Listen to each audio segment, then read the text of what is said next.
I can actually on that one I can find out the dates, but you also can track it online when those hearings are set for. So keep in mind when they do go and they take testimony on those. Yeah. Depending on when they set it, you may be sitting there for hours on end waiting to provide testimony. But right, then pack your lunch. Absolutely. And then my other question, I know you gave us an update a meeting or so ago about qualified immunity. So I didn't know at the time that it was actually the George Floyd bill. Yep. So I was going to ask you a question. So I know that one of our council members actually testified in support of it, and then someone from our police department actually went to Austin and testified against it.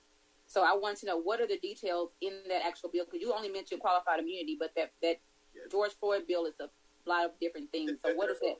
There's a lot of different things in this bill, and I can highlight some. And I don't have the complete summary in front of me, but I'll highlight some of the I guess the important things in it. And the thing to keep in mind, what this bill is trying to do is trying to change through legislation the interaction between a police officer and the citizens. And the way that it's trying to change that, it first starts with what they call a cite and release process. And I think I've discussed that in the past because there were other bills that incorporated this, where basically for Class C citations, you cannot be arrested. It just requires that you get a citation and you get released. You cannot be arrested. Cite and release. So that was one of the requirements. It required de-escalating training.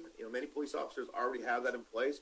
This actually mandates that there be de-escalating training. It mandates that deadly force would only be used as a last resort. Again, goes into some of the discussions on what exactly does that mean as far as only being used in the last resort. It requires an implementation of a progressive disciplinary matrix for public employees to ensure that progressive actions are taken for any repeat issues, and prohibits the use of deadly force,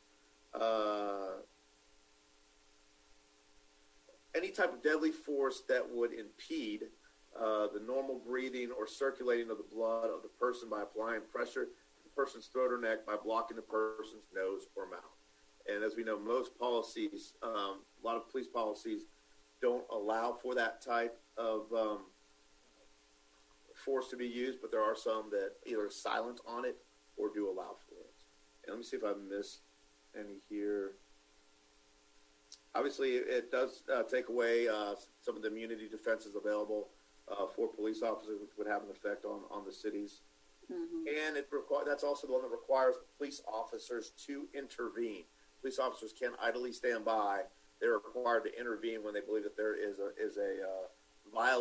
policy violation, that is putting a person at risk for bodily injury. Okay. But yes, much more than just immunity.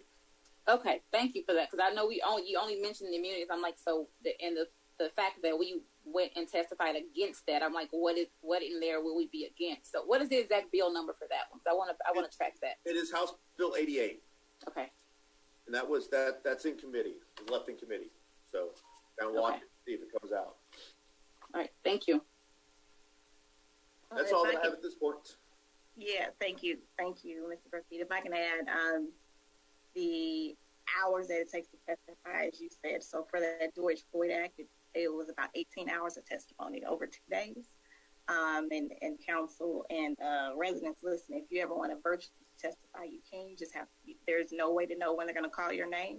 So you could submit, in support or, against any of the things that they have, but virtually is also an option during the pandemic, which we've never had that in the Texas House. But definitely there was a lot of support